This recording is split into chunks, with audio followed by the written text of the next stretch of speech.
কালকে সবাই দেখছিলাম না যে ধানগুলো কি সুন্দর হয়ে আছে, আমার বাবা কেটে ফেলছে সব লাইন দিয়ে। কত ধান, ধান নাকি পেকে গেছে এই ধানগুলো। এই ধানের কাজ একবার ওয়ালটানো একবার তোলা। এখন ধান কাটা হচ্ছে, এরপর গলটাবে ধান, তাই তো? মানে আটি বাঁধবে, তাই তো? আচ্ছা, তারপর ওইগুলোকে মাথায় বোঝা করে নিয়ে গিয়ে কি করবে?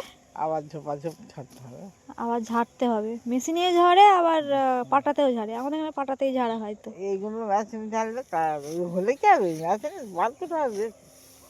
সে কোথায় গেল ধান পাকে না দেখে গেল মারা কিন্তু গোড়ায় নেমে গেছে তাই?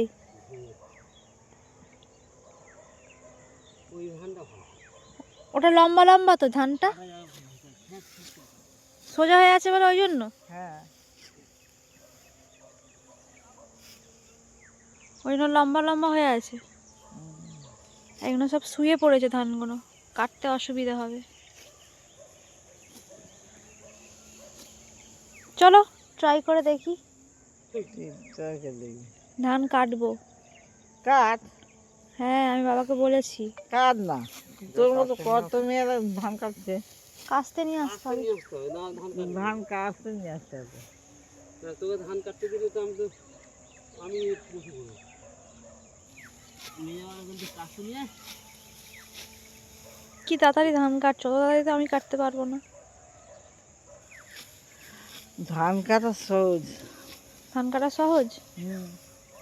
ও দিদুন, দিদুন তুমি ধান কেটেছো? হ্যাঁ, তো বাবাকে জিজ্ঞেস কর না, আমি ধান কেটে গেলে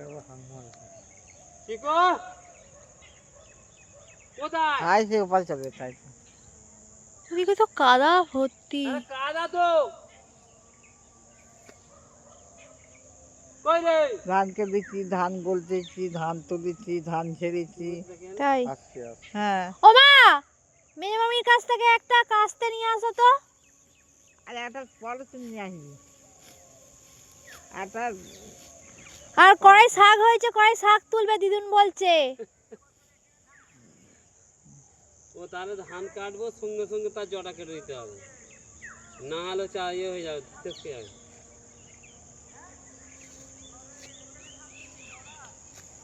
ঠিক আছে ট্রাই করে দেখি কিরকম লাগে। নিয়ে গেছে।